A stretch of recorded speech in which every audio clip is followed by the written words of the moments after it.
Hello, Politics Plus Media 101 listeners. We have a very special show for you today as my friend and co-host John Gunnison is back with us. It felt like forever, I'll tell you that right now. But he was actually just over in the UAE and Qatar, most notably the site of the World Cup. The final is coming up this Sunday between France and Argentina. So, Mr. Gunnison, how was your trip? And more specifically, how was the specter of the stadiums that we've heard so much of in Qatar? It was excellent, Justin. Thank you. I mean, I'd say that I'm glad to be back, but I don't know if that would even really be true. It was a once-in-a-lifetime opportunity to attend and participate in the World Cup.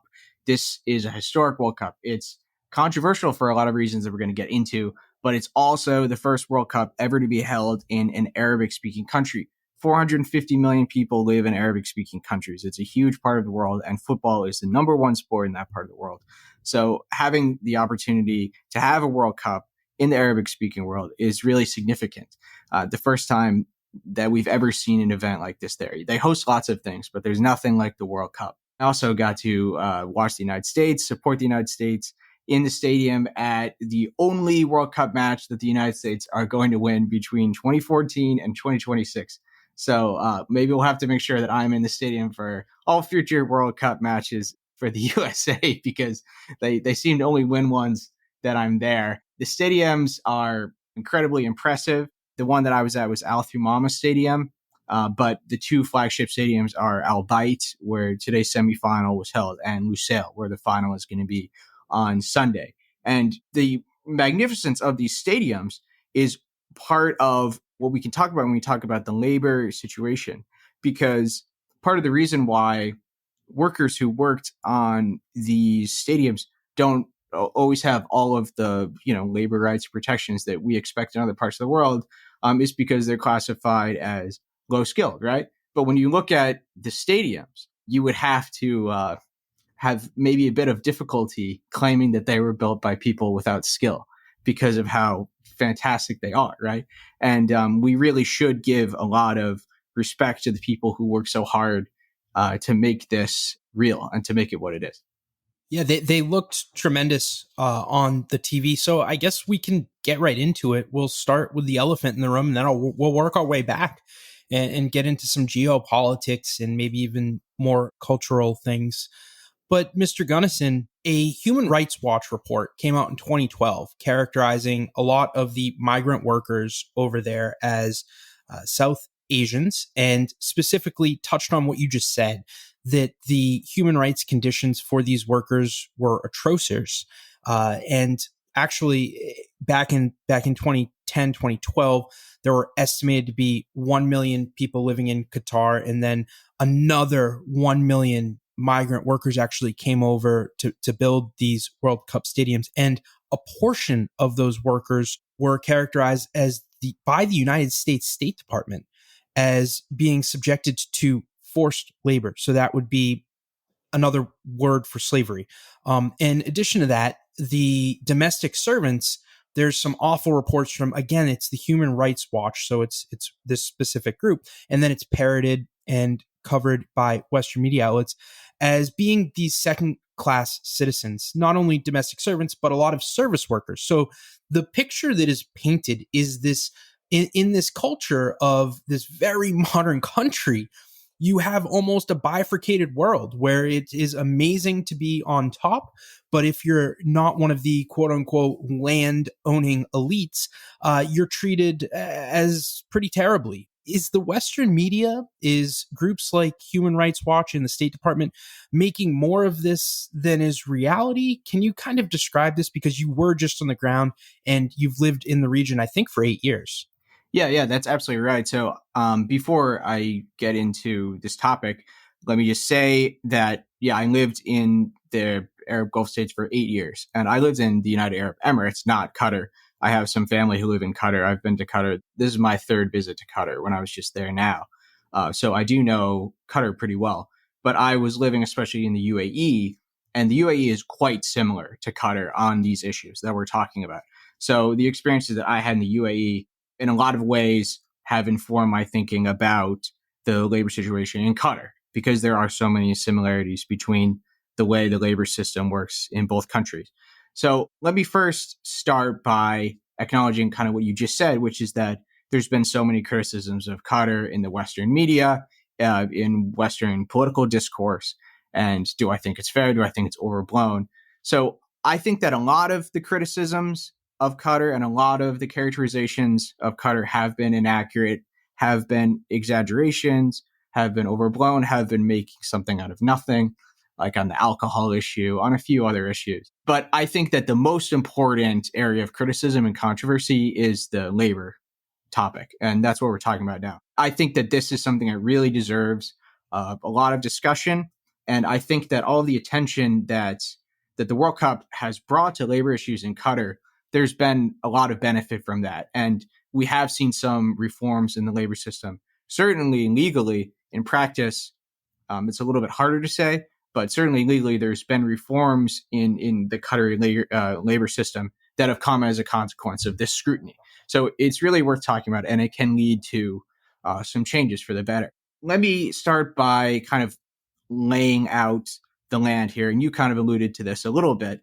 Something that you need to know to understand Qatar, and this also applies to the UAE, is that only 10% of the people who live in the country are actually citizens of the country.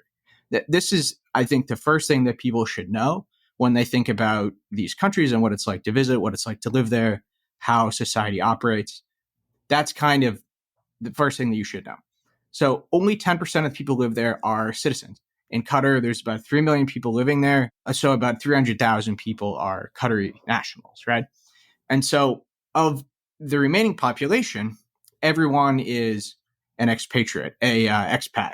That includes people who are white-collar workers. It includes people who are qualified or classified as skilled workers. And it includes a lot of people who are classified as low-skilled workers, whether or not that's fair, like we were saying before. And you mentioned South Asia. South Asia would probably be, it certainly is, the largest region of origin of people in that category. But it's not only South Asian workers. There are also a lot of workers there from African countries, including in that the group that we were just talking about that are considered by Qatar to be low-skilled workers. There are many people living there from other Arabic-speaking countries. There's a large Arabic-speaking community of expats, so people from North Africa, people from the Eastern Mediterranean Arabic-speaking countries like Lebanon, Palestine, Egypt, and also Westerners and people from, Northeast Asia, people from Japan, Korea, the United States, the UK, Ireland. So there's people from all over the world. It's very cosmopolitan. And one of the things that I always said that I liked the most about living there was the opportunity to meet people and interact with people from all over the world, because you wouldn't call it a melting pot because you can't become a national and assimilate into the society in that sense. But it's a place, it's a meeting house. It's a place where you can meet people from everywhere, where everyone comes. And I think that it's kind of appropriate that it's become that because we call it the Middle East for a reason. The Middle East is at the center of these three major continents. It's at the center of Europe, Africa, and Asia. And that's part of why it's become this hub. That's part of why so many airplanes fly through Doha and Dubai, right? So there is this huge population of non-nationals. And many of these people work in white-collar jobs. But before you get into that, you're just describing this not melting pot, but this area where a lot of diverse folks congregate and from different regions. And only comparing that to Washington, D.C., where I'm living right now, is very similar for America. Like, just looking at America, it's one of the few places where it's very small geographically. And you have folks from literally all over the country coming here to work, and you get to meet people from Alabama and Nevada. I don't want to go and name 50 states.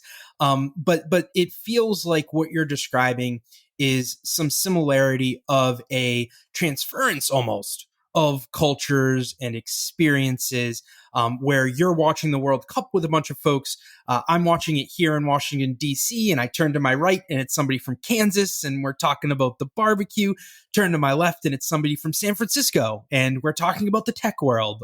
So you just said that, and I wanted to say that that's one of the great things about Washington, D.C. that gets much maligned in the media all the time as the swamp. So sorry to interrupt you before you go on. Oh yeah. Well, I mean, Justin, even just in the House of Representatives, right? You've got that's the beauty of the US Congress. You've got 435 people, but you're representing every single square inch of the United States. Each person is from a unique place and a different place, and all together, it's the full patchwork of the country.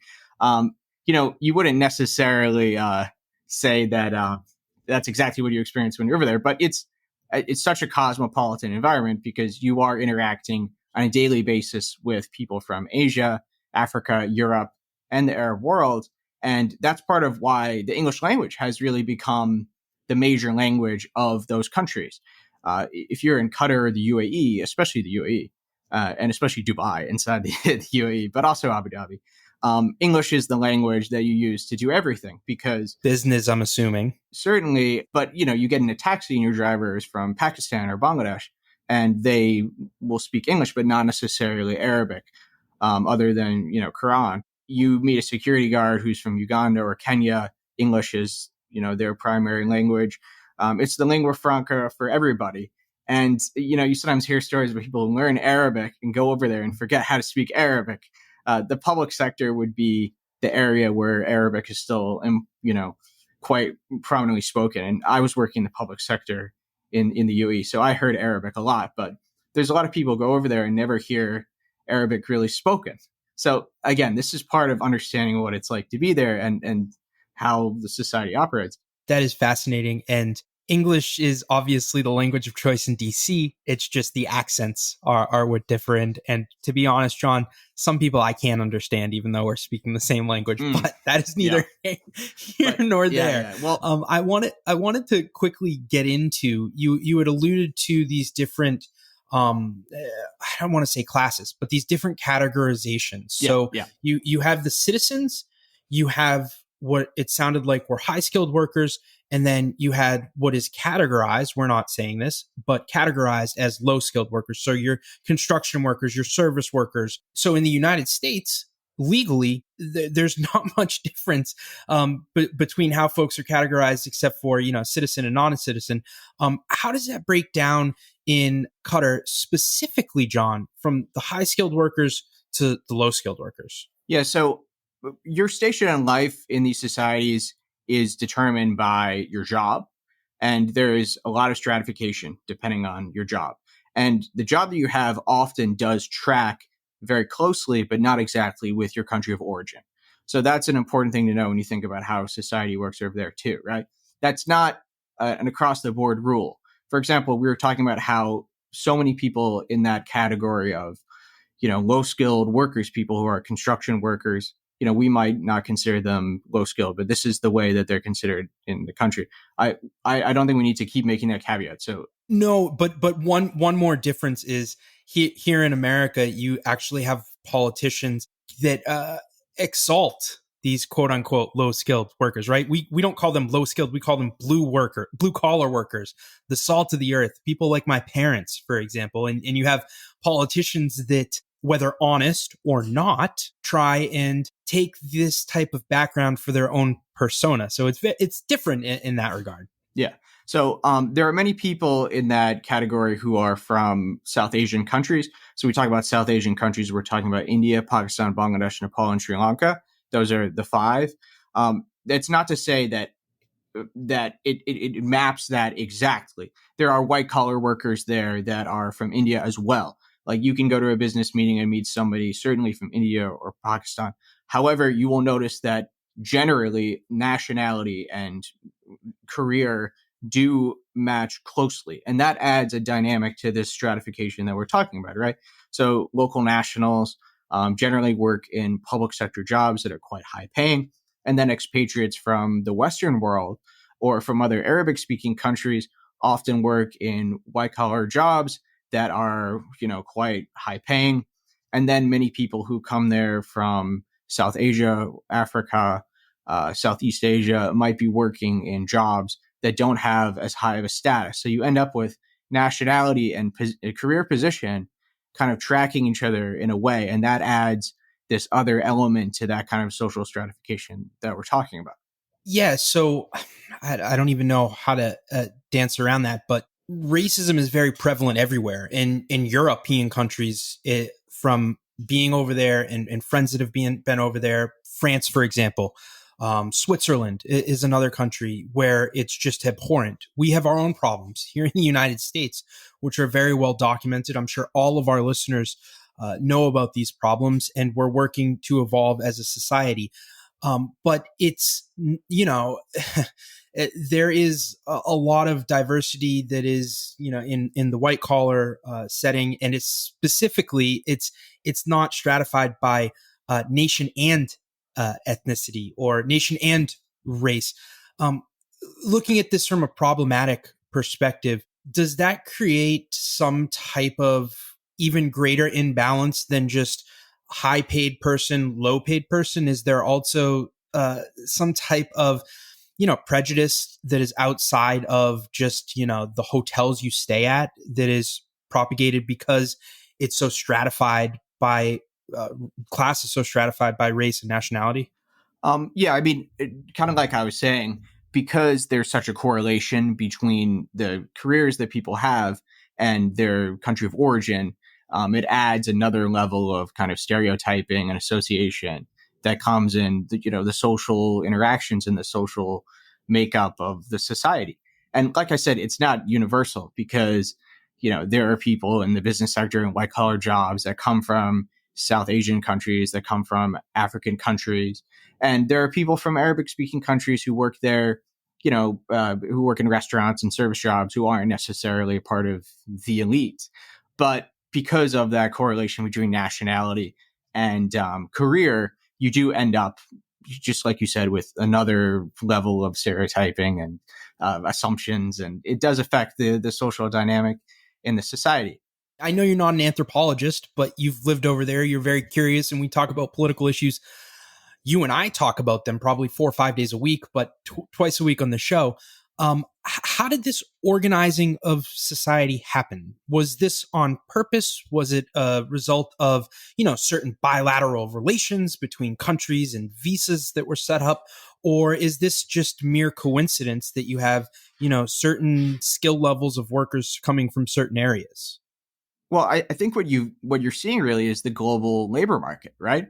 So if you come from a country that has a lower GDP per capita and maybe a higher unemployment rate or a less formalized economy, you could be recruited into working a quote unquote low skill job in a foreign country a little bit more readily, right?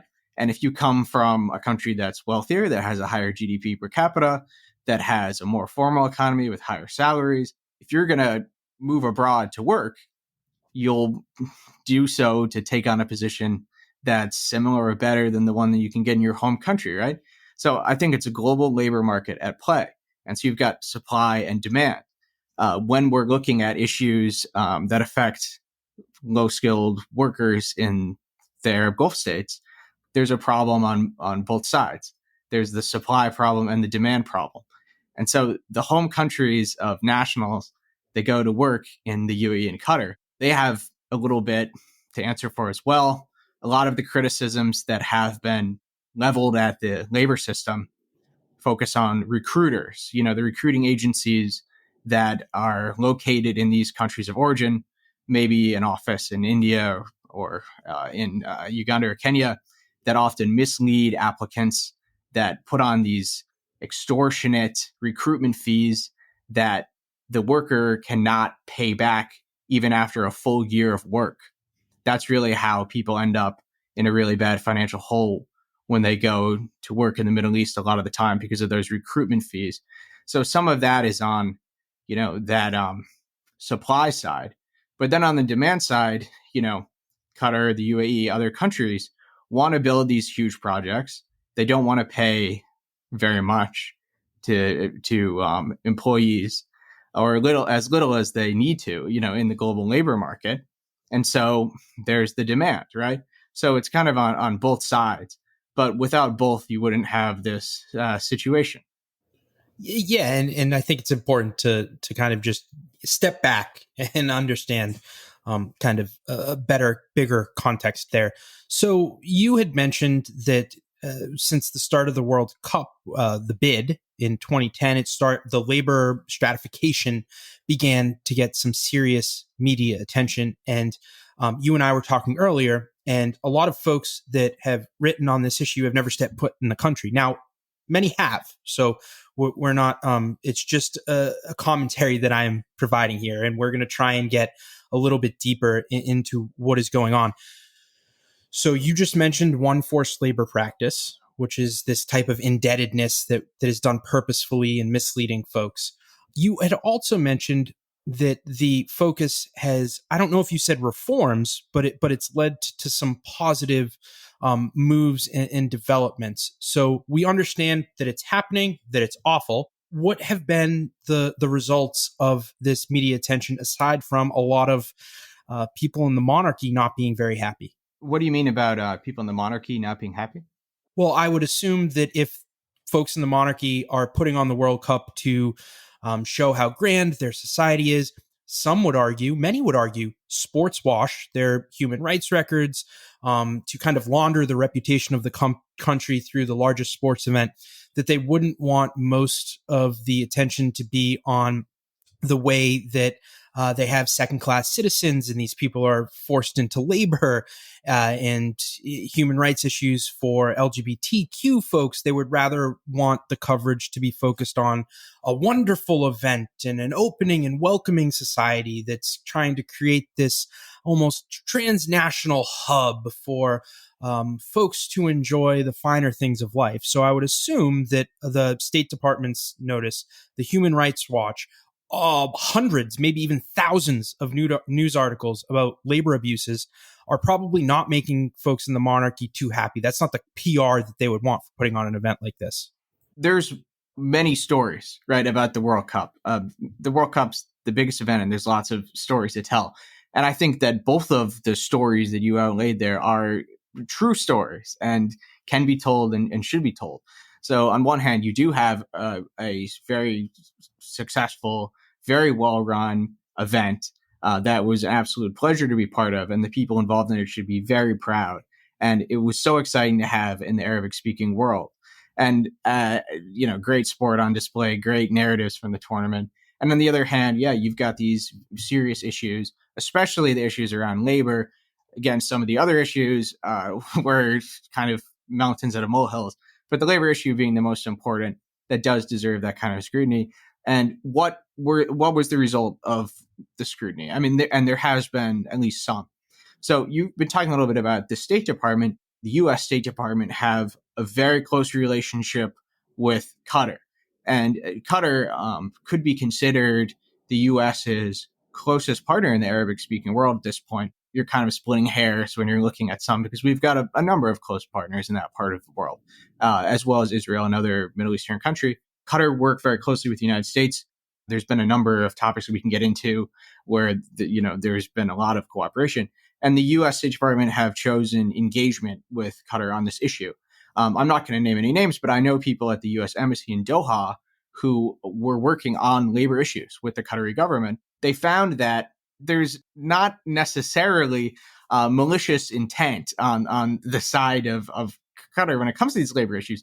Sometimes there's not as much awareness of how people look at things like trafficking in persons in other parts of the world. And so what the U.S. considers to be trafficking in persons, wasn't immediately recognized as being that. And so through a bit of engagement, through all kinds of efforts, maybe there has been a little bit of change in thinking. So some of the things that we've seen are an end to a formal end, at least, to what was called the kafala system, which was a system in which employers had really control over the visas and passports of employees. So that's been ended. There was a large focus on that, John. One of the few things that I do remember from the coverage, like 60 Minutes, which everybody knows is a big news investigative series. They basically were saying that folks were getting lured over there, like you had mentioned, under untrue premises. And then when they tried to leave, the employers were basically stealing their passports. Well, for what we would assume or think of as stealing the passports. So these people couldn't leave and they had to work. So two things that by ending the kafala system, it's two of the ways in which employees have a little bit more control is they can switch jobs freely in the country, and they can leave the country at their own will, right? So they have control over their visas and passports in a way that they might not have 6 years ago. That's pretty major. Yeah, that's important. And again, we're talking about the changes to the legal system. In practice, there are remnants of the former system, but we're talking about efforts to change the way the law works, which will hopefully change the way things operate at large. Another issue is the midday break. So one of the major dangers of working on construction sites is the heat and sun exposure in a very hot, very sun exposed country. Is this like 100 degrees Fahrenheit, 120? You got to set it for us. Yeah, 120, 130 Fahrenheit. Wow. And full sun, lots of humidity, not much cloud cover, etc. So they've really been emphasizing this midday break. They've been extending the midday break to take up a lot of the workday now, especially in the peak months. That's something that's really been emphasized as a result of some of these labor reforms. They've put in a minimum wage in Qatar. And so the minimum wage is set to 1,000 riyals a month. And all the pay is done on a monthly basis in this part of the world. So 1,000 riyals a month is like a little bit under $300. It's about $275, $280. So by US standards, this is not that much money. But by global standards, it's a little bit different. Like this is at least comparable to the pay that people might be able to get in their home country. And that's really important because a lot of the people that are working there are working for remittances. They're working to earn money that they can send back home to their families. So by setting a minimum wage that's at a level that, could be, good or competitive by the standards of people's home countries, which is always, what Qatar and a lot of the employees are also focused on. I mean, that's a pretty big step too. Well, also, John, to bring this back home, there's a lot of seasonal workers here in the United States who will come in on agriculture visas, for example. I'd meet with the farmers from Kansas, and they explain this. They would also be working in large part for remittances. So it's, we don't focus on immigration work on this show too much. But that's not too dissimilar from, a large portion of immigration here to the United States. Yeah, and remittances are important to the economies of a lot of countries. I think Mexico is a country that receive a lot of their GDP through remittances. And there are also countries that have workers living in Arab Gulf states, working in Arab Gulf states, for whom remittances are a big part of their economy. The Philippines was a country that have a lot of people working in the UAE and Qatar, and remittances have been important to their economy.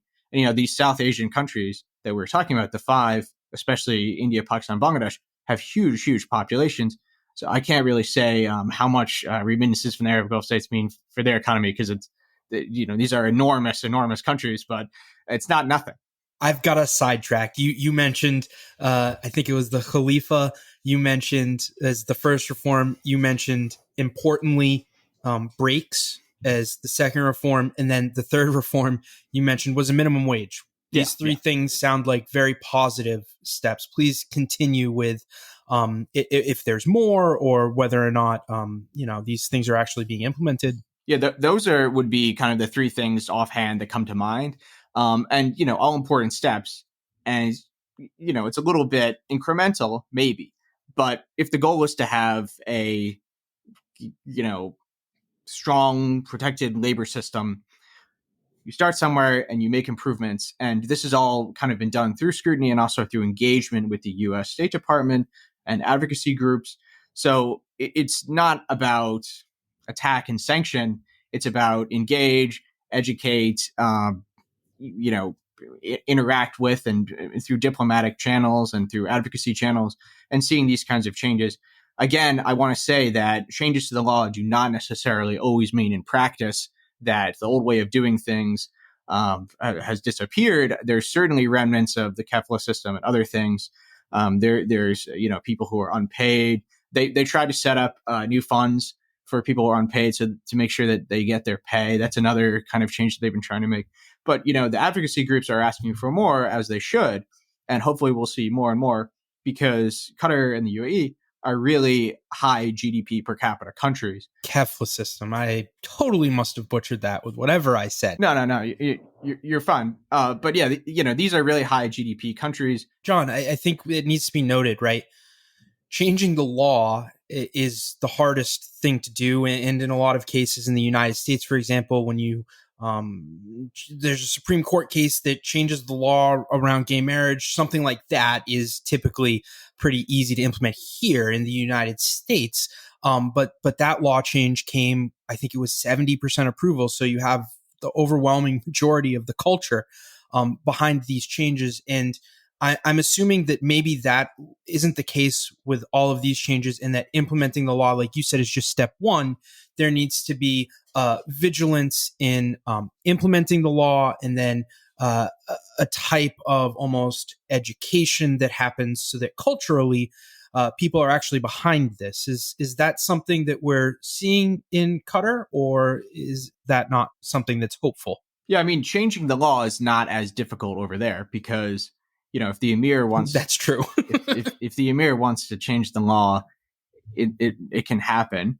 But yeah, it's about, we're talking about structural changes to the way labor operate in a country. And like I said, if you speak to Qataris about it, and often through the direct engagement that the U.S. did, I mean, you don't necessarily see, pure malice in the way things are set up. What you see is a reflection of the global labor market. And the Qataris and the Emiratis would also say, we're able to offer these wages and people take these jobs. And, it's more money than they would make in their home countries, right? So, through this kind of advocacy and stuff, you see there's an opportunity certainly to pay people more, and to build up and shore up protections, and you have a labor system that you can be really, really proud of.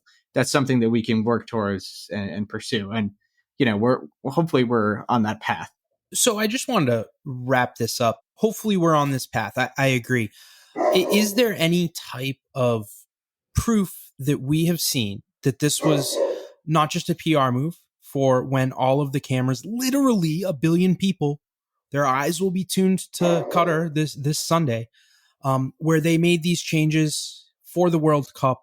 When the attention dies down, the Western journalists who aren't even in the country stop writing about beer seals and other and also conspiracies that they're making up, and then stop focusing on the labor issues. That the country will just revert back to its old ways of doing things and say, "Hey, this is what the labor market wants. We tried to do it; it wasn't being implemented. We can't do it." No, I mean, I think that changes to the labor system can be permanent and lasting. I don't think that it's temporary. Like I said, part of it is just about, engagement and trying to change a little bit of the thinking about labor. And once that's done and you're kind of on the pathway to reform, I think it can be pretty sticky. Qatar and also the UAE, which is the other country we've been talking about, they host lots of significant big global events. And they're under the global microscope. I mean, Qatar a little bit less so, but especially the UAE quite often. And so they're interested in their reputation. The UAE really got spooked into trying to improve its reputation because of a controversy that happened back in 2005, 2006 over the DP World port deal. DP World, Dubai Port World, wanted to buy the New York City port. And when there was all this outrage and backlash to that proposition, the UAE realized, wow, we have a bit of a PR problem. We have a bit of a reputation and perception problem. So let's work as hard as we can for the next decade and a half to try to change the way people in the rest of the world think about our country. And they did that very successfully by doing big events and doing building popular tourist destinations, and building a brand around especially Dubai, but also the UAE and Abu Dhabi that was friendly and welcoming and exciting and fun. And that's part of what Qatar have been trying to do with the World Cup. And like you said earlier, there's probably a bit of frustration that there has been so much negativity in the headlines. But yeah, they are interested in building a popular reputation in the long run and engaging with Western countries and so on. So I think these kinds of reforms can stick. Also, there's going to be in the long term thinking about how citizenship works in these countries. And this has already been happening a little bit in the UAE because they recognize that they've got a system where only a small percentage of the people are citizens. And sometimes there's an opportunity to think a little bit more expansively about what it means to have a stake in the country, to be a full-time permanent resident in the country, to be part of the country. And so, once we think more and more and more about these kinds of questions, I think it's only going to be a continually positive trajectory, even if there might be some bumps along the way. Yeah, I mean, the United States has a rather restrictive citizenship path. I know when it's very bad form to even utter the two in the same breath because they're very different. But many would argue, me and probably you included, John, that the United States needs to go through a little bit of a liberalization because we ultimately have, the estimates are 15 to 30 million Americans here that are undocumented and to varying degrees living in states of fear because of different regimes taking, same regime, different forms of government taking over that prioritize or deprioritize the issue. And then that just makes these folks afraid of government services that otherwise could, support a better form of life. So there is an interesting kind of opposite ism here when we talk about the USA and the Arab Gulf states with citizenship and migration, because with the USA, it's very hard to get a visa to visit or get a visa to go and work, right? That's very, very difficult. Very, very difficult. I know people who have spent months doing interviews just to visit the United States and then got rejected. But once you're in the United States working, you can get on a pathway to citizenship. The Arab Gulf states, it's really almost the exact opposite. It's very easy to go and visit. It's very easy to get permission to work. But you can never become a citizen. There isn't a way to become a citizen. So it's almost the reverse of the United States. There's one other thing that I kind of wanted to address in this conversation about the labor issue and the labor conversation. And, we've spent a lot of time talking about how so many of the criticisms of the way labor works in the country are well-founded and really worthwhile. However, there has been a bit of misrepresentation and exaggeration in some regards. And the thing that I'm thinking of in particular is the figures that are often cited about the deaths of workers in the country. The most prominent of which is a number that was published by The Guardian, which said that 6,500 workers died trying to build the World Cup stadiums. So that number has been taken quite a bit out of context and is really almost a piece of disinformation. So it's important to kind of understand how that number came about and what it means. So I just want to talk about that briefly because that's a number that many of our listeners might have seen, and it's worth explaining what it actually represents. So in the article that The Guardian wrote that included this figure, they actually do explain pretty accurately what it means and where it came from. However, the headline for the article took it a bit out of context and helped create this misperception. So in the article, they explain the process by which they came up with this number, which was they call the embassies of those 5 South Asian countries that we've been talking about, India, Pakistan, Bangladesh, Sri Lanka, and Nepal, and they asked them, of your citizens that are living in Qatar, how many of them died in the last 10 years? And so the embassies told them, this is how many citizens living in the country we believe died. That's the total number of people that died living in Qatar for any reason in that time. And as we said, Qatar are only 10% nationals in the population, and the rest of the population are expatriates. And the majority of those people are from the South Asian countries. So what we're talking about is the total deaths of 60% of the population of the country over 10 years for any reason. That includes people who work on construction sites, but also people from India, Pakistan, Bangladesh, who work in office buildings, who work in the white collar workforce, who might have died of any health incident, who might have died of, a heart attack, who might have died from any reason over a 10-year period. It's pretty difficult to say that that number represents people who died because of the World Cup. it's really inaccurate and misleading to make that claim. So if people have seen that number, you should disregard it as a number that explains anything about the World Cup, frankly. The Qataris have offered different figures as to the number of people that have died at construction sites. At one point, one of the ministers from Qatar said that only 4 people total had died in construction sites. That seems maybe like a bit of an undercount. Other times he said it might have been a different official said 300 or 400. I don't know where that number really came from. He said it offhand during an interview. We don't really know if that's accurate.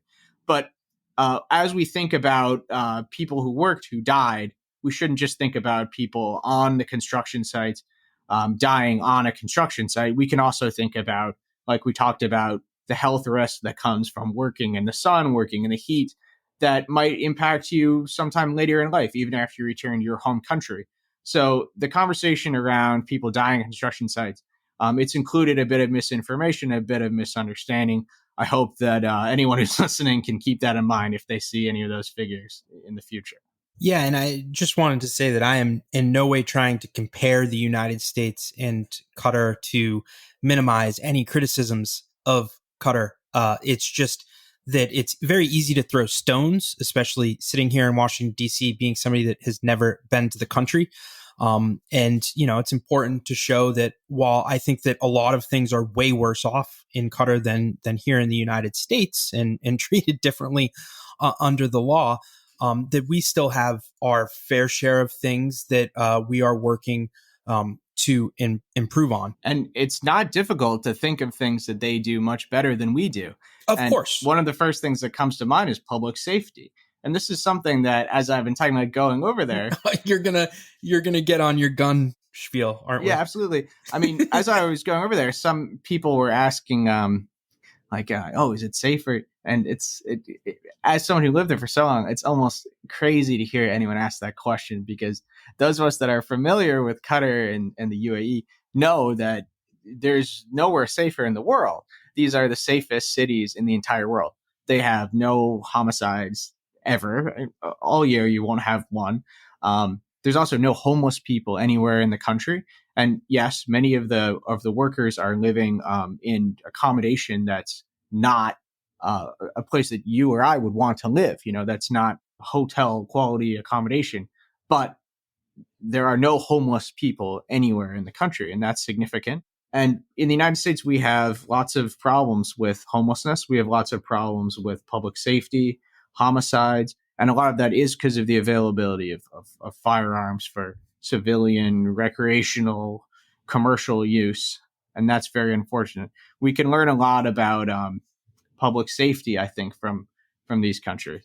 Well, there's a lot there.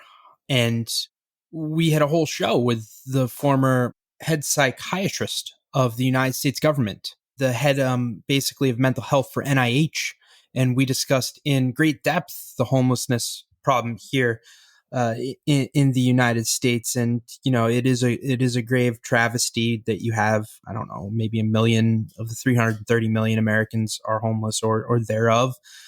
And I think that that's just another example of, while I believe our government and the regime type we have here is the best in the world, it takes a lot of time and effort to get folks on the same page to change the laws. Like you had been mentioning, John, it's very easy over there to change laws. Over here, it's going to be very difficult to change the laws, to get enough funding to go through the process of creating, appropriate housing for folks, mental health care, and other things, but also, the freedom experienced here by the quote unquote low skilled workers or blue collar workers is a little bit different. But that is to say that just to look at one country and say they're doing everything well or they're doing everything wrong is xenophobic in nature, and it's important to have a nuanced conversation. So I would like to change. So we both agree. You just went through and described, some of the culture towards work, some of the goods, and a lot of the bad, and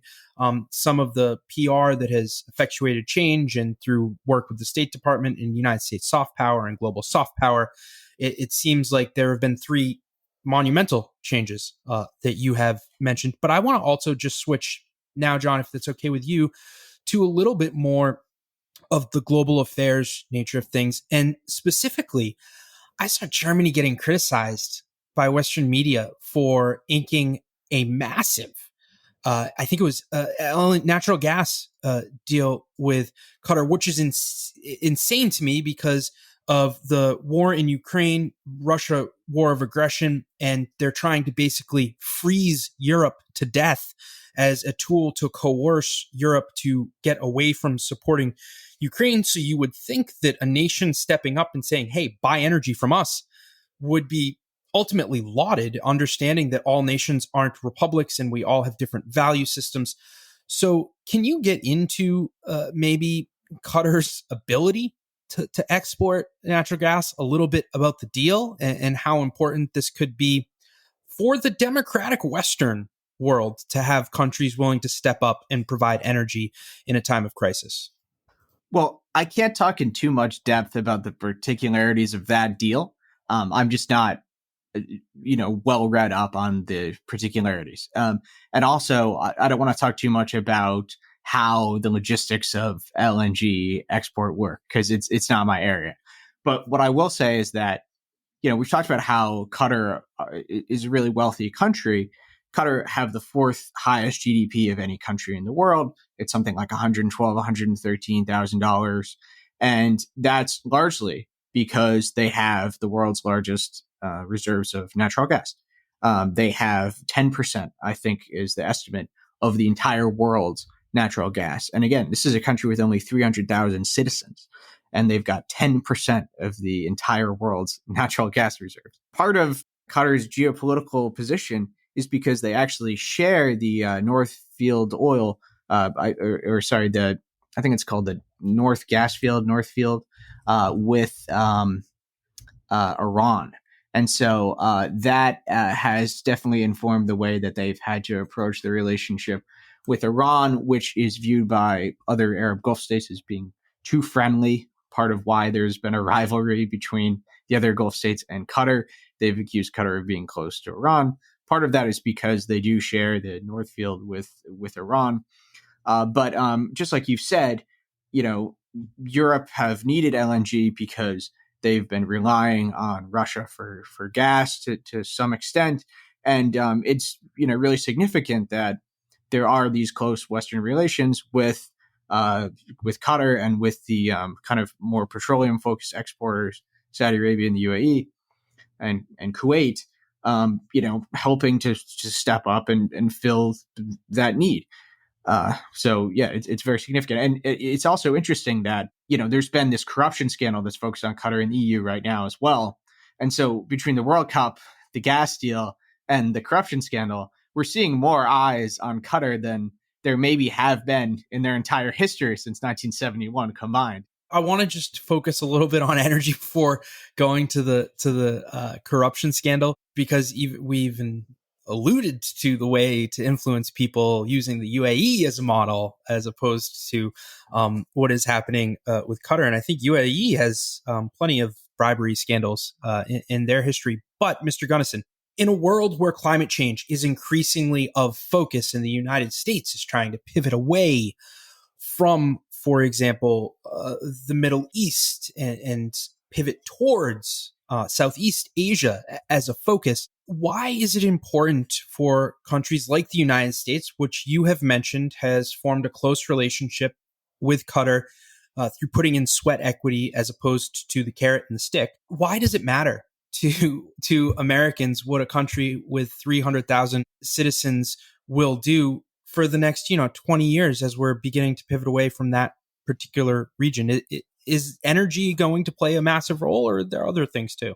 Yeah, well, I mean, absolutely. For one thing, even though we're trying to get to the post-fossil fuel future and we're building in that direction, where are we now? We're in a world where fossil fuels matter a lot and they're shaping global events. I mean, the war in Ukraine, so much of the global fallout has had to do with energy and had to do with fossil fuels, right? We're not in a green energy landscape yet. We're trying to get there, but that's not where we are. When we get there, these countries are going to have a lot of incumbent or built up power, influence, relationships because of all of the wealth they've been able to build and also reinvest as a consequence of their fossil fuel advantage, right? So they're these countries have some of the world's largest sovereign wealth funds, and they're using those resources. They're investing them in other projects. They're building strong militaries because of the fossil fuel opportunity that they had. Also, the geopolitical. So, I mean, again, that's another reason that they're going to continue mattering. Their geopolitical position, their geographical position, it's made them very important. And like we were saying, the Middle East is called middle for a reason. It's right in the middle of Europe, Africa, and Asia. So it's connected to the whole world, and it's a hub for the whole world. The shipping lanes are incredibly significant. The Suez Canal is it's the life stream of the global economy, that and the Malaccas and the Panama Canal. So the shipping that happens through the Middle East is significant to the global economy.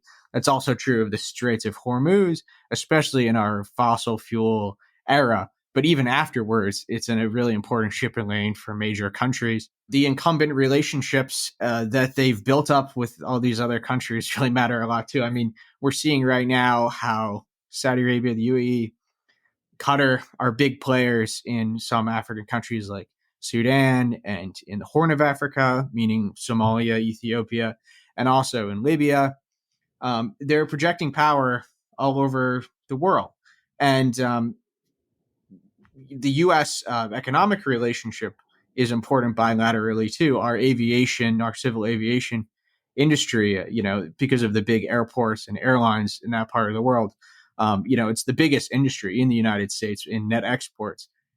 A huge, huge important market for them is Arab Gulf states. So, I mean, that's just some of the reasons that they matter. And, we're talking about the pivot to Asia and withdrawing from the Middle East.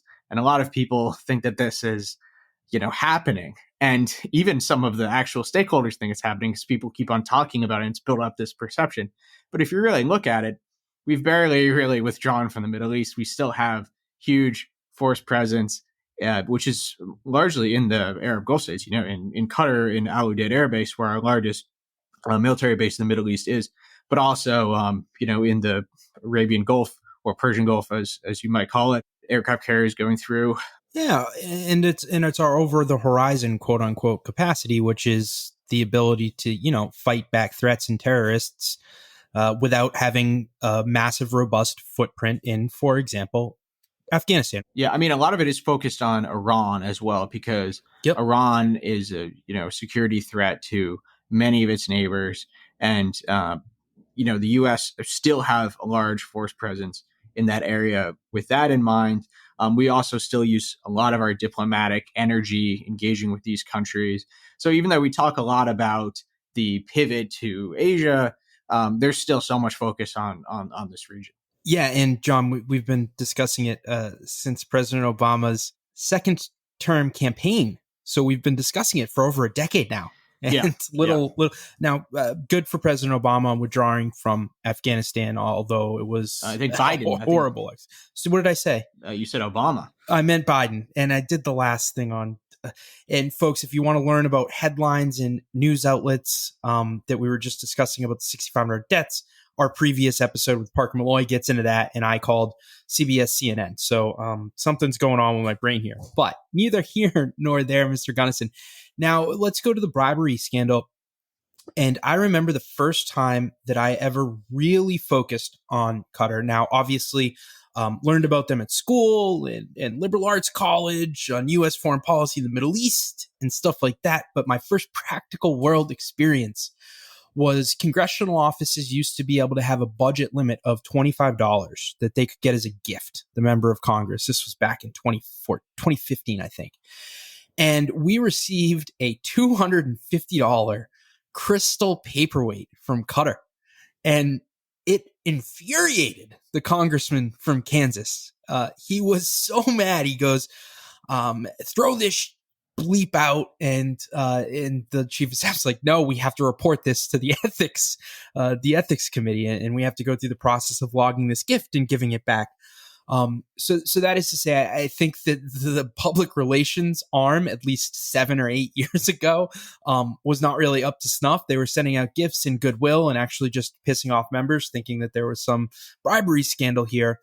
Fast forward, John, there is a bribery scandal. Can you get into what is being alleged, what has happened, and why maybe it was a silly or ignorant thing to go about doing with not much upside? Well, yeah, it's been an enormous story in Europe. It's really kind of captured the attention of EU watchers and European political watchers. Is that a number of European officials, including one of the vice presidents of the European Union Parliament, Eva Kaili. I don't know if I'm pronouncing her name exactly correctly. She's Greek. I've only seen it written down and not heard it said out loud, so please forgive me. It sounds like you need some more BBC TV in your life. Well, I am not sure that they would pronounce a Greek person's name correctly. A number of officials, including this vice president of the European Parliament, were arrested for accepting bribes. And, the official police reports don't mention the country that was the briber, but other media reporting has suggested that it's Qatar. And so this is all being referred to as Qatar Gate.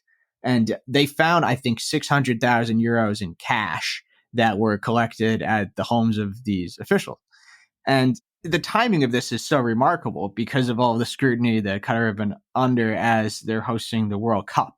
And I was saying, and I said a minute ago that, Qatar aren't used to getting this level of attention. Their neighbors in Saudi Arabia and the UAE maybe are used to it. They, people talk about Saudi Arabia and the UAE, certainly Dubai all the time. But Qatar don't usually get this kind of attention. And I think it's possible that in the last month, more people have been talking about them than maybe have in the entire 51-year history of the country combined. I think someone did an analysis of news articles that mentioned Qatar in the last 10 years, and something like more than half of them, I think 70% or something, had to do with the World Cup. So you can see how much attention they're getting from this. But now this other news story is getting a lot of attention, and of course, mostly negative attention on Qatar. Qatar were accused of bribery around the bid to host the World Cup as well, and that was much of that was focused on European politicians like Nicolas Sarkozy and Michel Platini, who was the head of UEFA, a former French footballer. But he was the head of the governing body for European football. They were accused of organizing some kind of bribery program to support Qatar's bid. So, Qatar, bribery, and Europe are things that have made a few headlines over the years. This is certainly not going to be helpful for their reputation and PR in the continent, unfortunately. No, I just find it. You would think that the money could have been better spent on bribing officials with true power. Well, yeah, that is the thing. Is that some EU watchers said, why did you bribe people at the European Parliament? You should have bribed people at the Commission or the European Council. You're not going to get very far by bribing people at the European Parliament. The European Parliament has 14 vice presidents. She's one of them. She had been playing kind of a role in promoting Qatar's interests, especially around the World Cup. And, that was already raising some eyebrows. But now that the arrest has happened, people are obviously connecting those dots. So perhaps they got a little bit of support from this one, from some of these officials as a consequence of this. But I think that, a cash bribe is not particularly sophisticated. And I think that perhaps they can learn from some of their neighbors in the region at other ways of building influence. We know how effective the UAE are in their diplomatic mission in the United States. Many people refer to Yusuf Al-Taiba, the Emirati ambassador to Washington, as the most influential, the most powerful ambassador in all of Washington, D.C. The influence building that they've done in a lot of different regards has been incredibly powerful. The thing is, there is often kind of a fine line between what's considered to be bribery and what's other kinds of investment. And I think that when you're handing out suitcases full of cash, it's clear which side of that line you fall. But not on the right side of that line. but some of the other investment that Qatar made as they prepared to host the World Cup, had been labeled as bribery by some who were very critical of the bid, but can also be looked at otherwise, right? So, for example, some of the accusations of quote unquote bribery regarding the bid had to do with beIN Sports and their contract to broadcast the World Cup, which was worth hundreds of millions of dollars. So it's Qatar telling FIFA, like, we're going to invest hundreds of millions of dollars in this project, but to you, we're going to convey hundreds of millions of dollars to your organization if we win the bid. So it's investment, it's bribery or investment. It kind of depends a little bit on how you look at it, doesn't it? Because broadcasting the World Cup is a real thing. It's a real service, and it requires investment, and that investment benefits FIFA, right?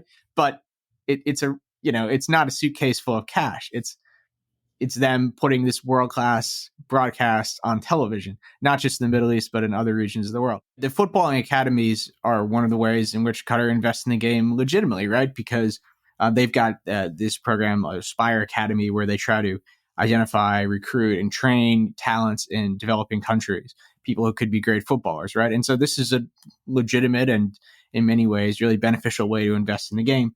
And building these kinds of academies and doing these kinds of recruiting programs, in countries that had people on the bidding committee. I mean, people have called it bribery, but I mean, this is a genuine investment that benefits somebody who's in a position to advance your bid. I mean, you can look at it as bribery, you can look at it as investment. There's also PSG Football Club. You talking about I've bit my tongue as long as I could. You talking about bribery and FIFA, I'm dying inside, because now I'm not a conspiracist. I just assumed to win the World Cup, you got to give bags of cash based on what we know from Sepp Blatter and just the history of decades and decades of this FIFA organization being founded on corruption from, I believe maybe it was Barbados and also the United States. They were creating ways to, rig the bids and ensure that everybody gets their hand in the honeypot. So, John, I think that the bribery in FIFA, I'm sure that the Russians paid a pretty large price for their bid, and I think that that's a little bit less serious than the bribery in politics, just because how commonplace. There is not a bigger cesspool of an organization historically in sport than FIFA. So I just need to and there's a great documentary on Netflix, John. I don't know if you've seen it. I watched it. I'm blanking on the name. I'm blanking on the names of the folks in it, but it basically goes on and how these FIFA bosses from specifically smaller countries took briberies, and then they were stealing money from the players that qualified for the World Cup. So it gets down to it where basically, I think it was Barbados, the players in the country are playing for $100 a game at the World Cup after you deduct all the fanciful accounting. So I did just want to say, it sounds like what you're describing is a more complex way of doing business as opposed to straight out bribery, and straight out bribery is commonplace in FIFA, or at least was. Yeah, I know the documentary that you referred to. I have not watched it. You need to. It's good. You referenced the comments that Sepp Blatter made about Qatar hosting the World Cup, and they were referred to as a big admission or expose or whatever. And I think that we have to take anything that he says with a very big grain of salt. He was never known as being the most honest broker when he was in that position, and since he's left that position, he's had a bit of what you might call, sour grapes for being forced out. So I think it's understandable that he would be criticizing and attacking his successors. And I'm not sure, if we can necessarily take all of his criticisms at face value. But yeah, certainly, what I'm trying to describe is that you've got some of these suitcases full of cash, but you've also got other ways of investing in the game, which certainly in many regards are legitimate and beneficial to the game as a whole, even if they do benefit some of the countries and interests that have a stake in the bidding process. I mean, there's also the Paris Saint-Germain Football Club, which is owned by Qatar.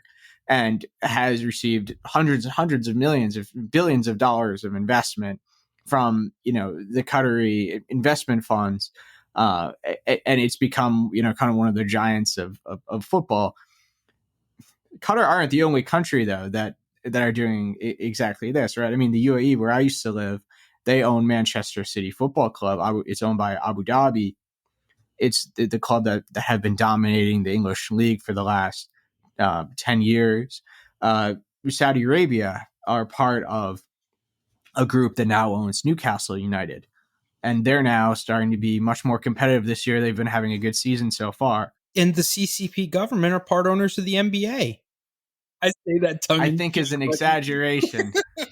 But yes, the NBA are very concerned about their commercial relationship with China, to the point where they're silencing their officials and getting them fired. And sorry, I just had to do that. But to your point, John, I think that if Qatar had maybe taken the track of the UAE, in your words, or from my personal perspective, Taiwan, with the way that Taiwan is working hard to create relationships and good, honest relationships, right, with think tanks. And then they're pouring money into public relations in the United States.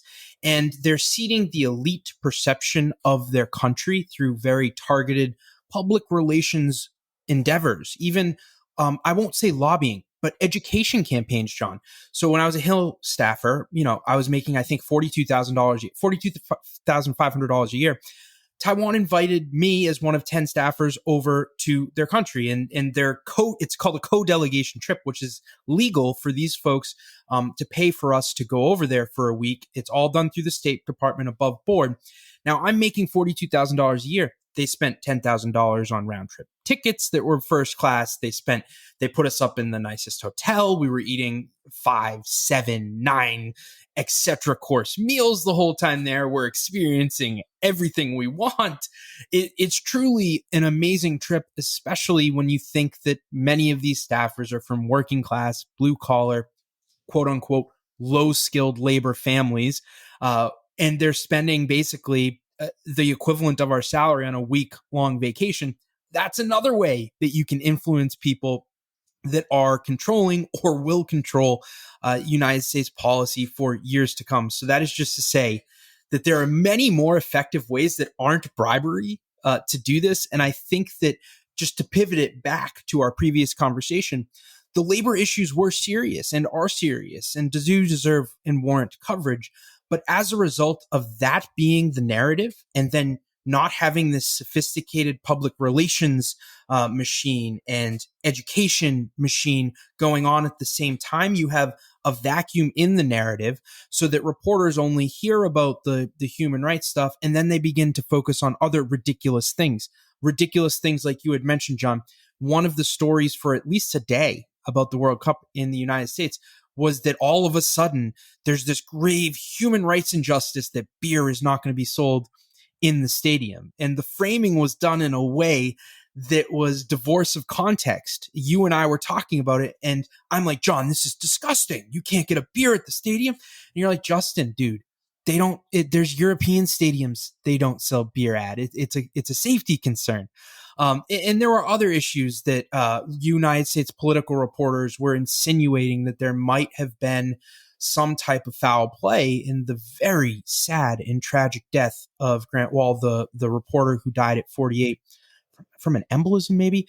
But the initial reporting on it was very negative, and it had to feel like they were trying to frame this potentially and leaving the door open for a Khashoggi situation in Saudi Arabia. And I think that these things are stuff that could have very easily been avoided if there was sweat equity put in on the front end. And like you said, maybe the education campaigns will be done in a more sophisticated way moving forward.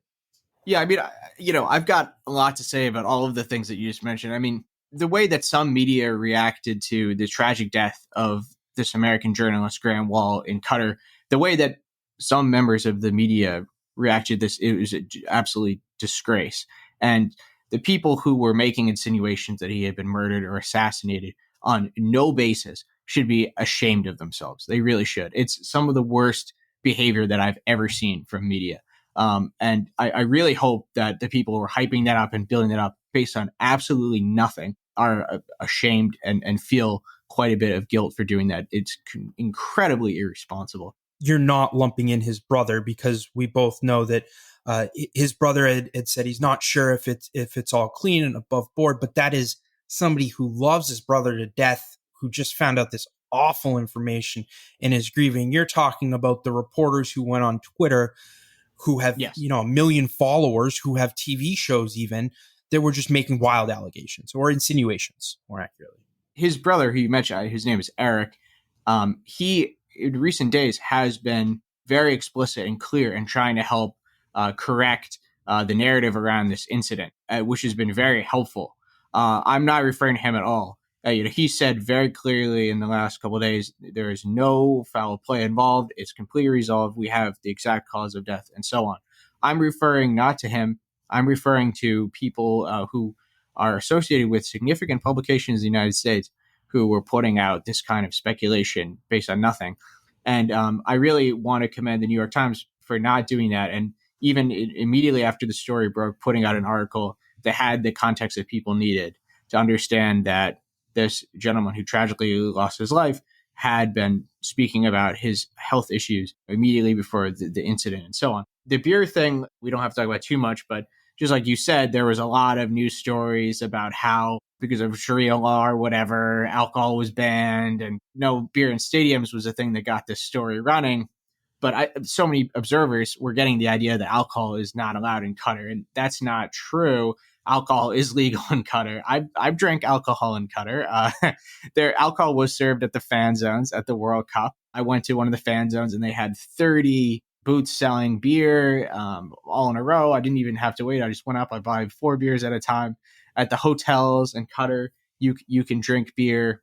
I saw people on the metro in Doha who they were England fans. Maybe that goes without saying, but were incredibly inebriated.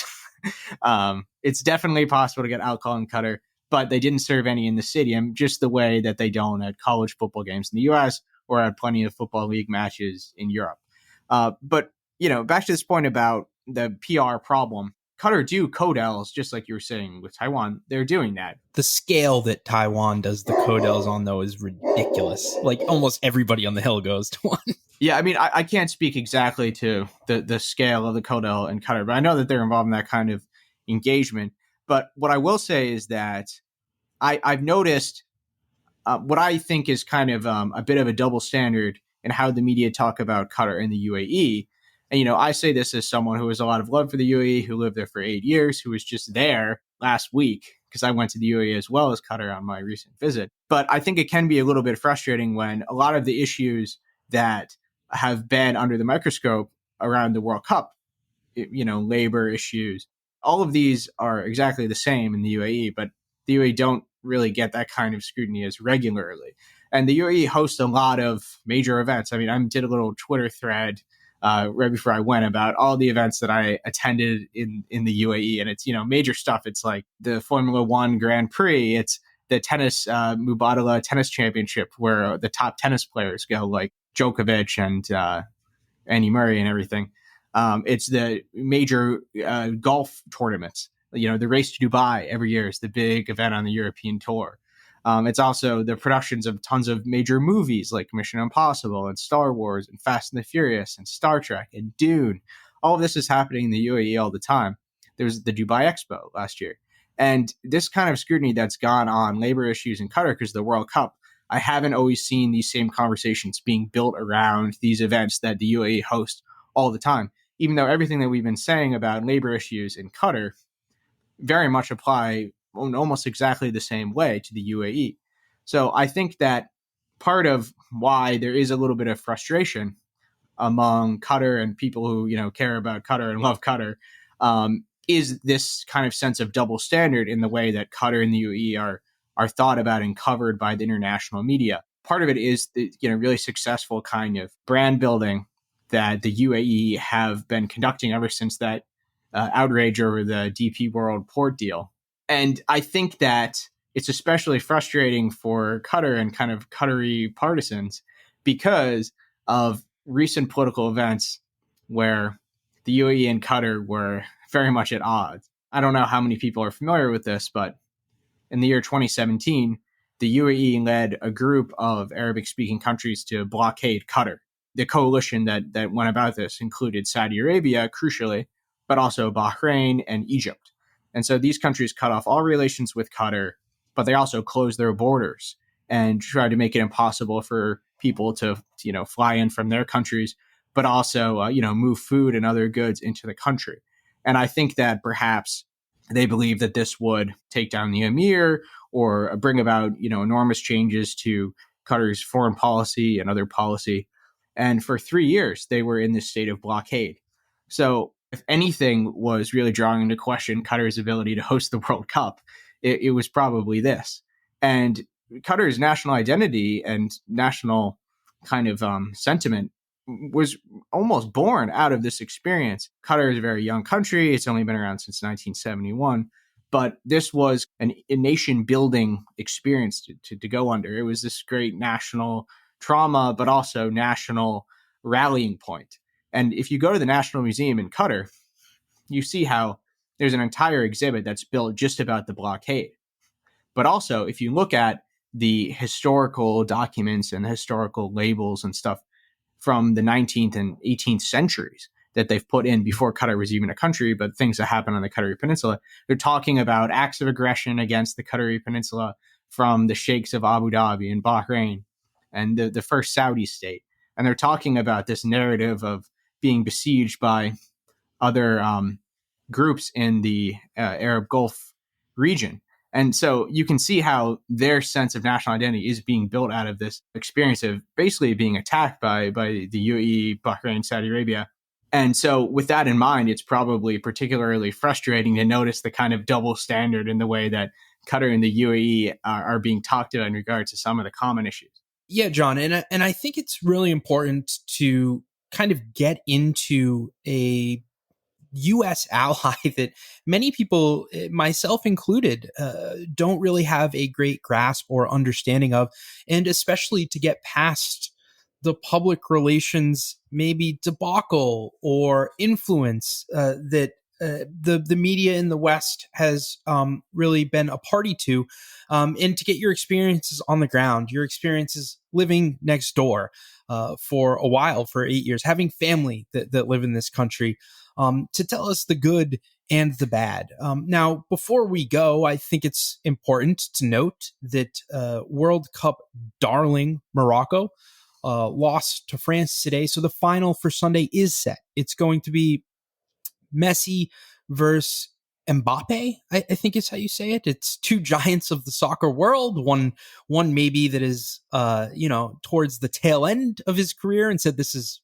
very probably his last World Cup, probably the best player ever to play, especially if he can notch a World Cup. And some would say the young LeBron James of soccer. Mr. Gunnison, what do we think is going to happen here? Well, before I give you any predictions, you mentioned Messi and Mbappe. Do you know what club they play for? I'm Paris Saint-Germain. I don't know.